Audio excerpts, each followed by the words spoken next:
আমি একটা বেসরকারি প্রতিষ্ঠানে জব করি।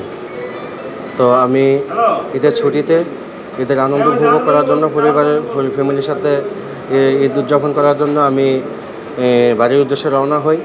তো পথিমধ্যে আমি যে সায়দাবাদ থেকে আমি রিক্সা করে সদরঘাটের উদ্দেশ্যে রওনা হই। তো রিক্সাতে আমি আমার ব্যক্তি রেখে আমি চলে আসি মনিরপুরে। তো পরবর্তীতে আসার পরে আমি জিনিসটা অনুভব করতে পারি যে আমি আমার একটি ব্যাগ রেখে এসেছি, যে ব্যাগে ছিল আমার বাবা মার জন্য কেনাকাটা করা হয়েছিল, বোনদের জন্য, বাগিনাদের জন্য।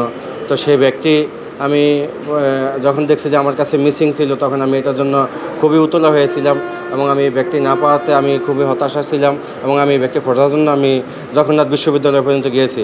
কিন্তু পরবর্তীতে যখন হতাশ মন মানসিকতা নিয়ে আমি সদরঘাটে আবার পুনরায় ফিরে আসি, আসার পরে আমি জিনিসটা জানতে পারলাম যে সদরঘাট নৌ থানা পুলিশের বেশ কয়েকজন সদস্যের সহযোগিতায় আমার ব্যাগটি তারা উদ্ধার করেছে এবং আমি তাদের সাথে কথা বলার পরে আমি জানতে পারলাম যে ব্যাগটি আসলেই আমার ছিল এবং তারা আমার সাথে খুব সুন্দর ব্যবহার করে আমার ব্যাগটি আমার কাছে ফিরিয়ে দিয়েছে।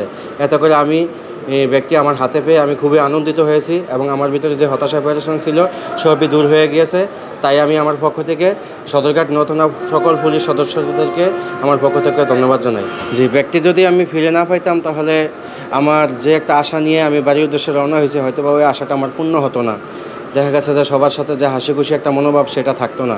তো এখন যেহেতু পেয়েছি, এখন আলহামদুলিল্লাহ ওই জিনিসটা আমি যে আশা নিয়ে আমি বাড়ির উদ্দেশ্যে রওনা হয়েছি, আশা করি যদি আল্লাহ তাআলা অন্য কোনো বিপদ না দেন, তাহলে আমি আশায় সাকসেস হতে পারবো। জি, আমি এ বিষয়ে যদি মানুষের কাছে অনেক কথাই শুনি, তা আসলে শোনা কথাটা তো কখনো বাস্তবে আমার উপলব্ধি করার সময় হয় নাই কিংবা ওরকম সিচুয়েশনে পড়ি নাই। আমার এই প্রথম প্রশাসনের সাথে কোনো একটা বিষয় নিয়ে কথা বলা। তো আমি এই বিষয়টা নিয়ে যখন কথা বলতে শুরু করছি, পর্যায়ক্রমে প্রত্যেকটা লোকের সাথেই আমি দেখলাম যে সহনশীল কথাবার্তা, তাদের মনোমুগ্ধকর আচরণ সবই আমার কাছে খুব ভালো লাগছে এবং তাদের কথাবার্তার সাথে আমি যে মানুষের যে সমালোচক যে কথাবার্তা, সেগুলো সমন্বয় করে দেখছি যে আসলে ওগুলোর সাথে আমার বাস্তবতার কোনো মিল নেই। তো আমি এই মানুষের কথাবার্তাগুলো কান না দিয়ে যেটা জিনিসটা আজকে নিজের চোখে দেখেছি, এই জিনিসটাকেই বিশ্বাস করে আমি আমার পরবর্তীতে যদি কখনো কোনো সমস্যার সম্মুখীন হই, ইনশাআল্লাহ আমি প্রশাসনিক সহযোগিতা নেব।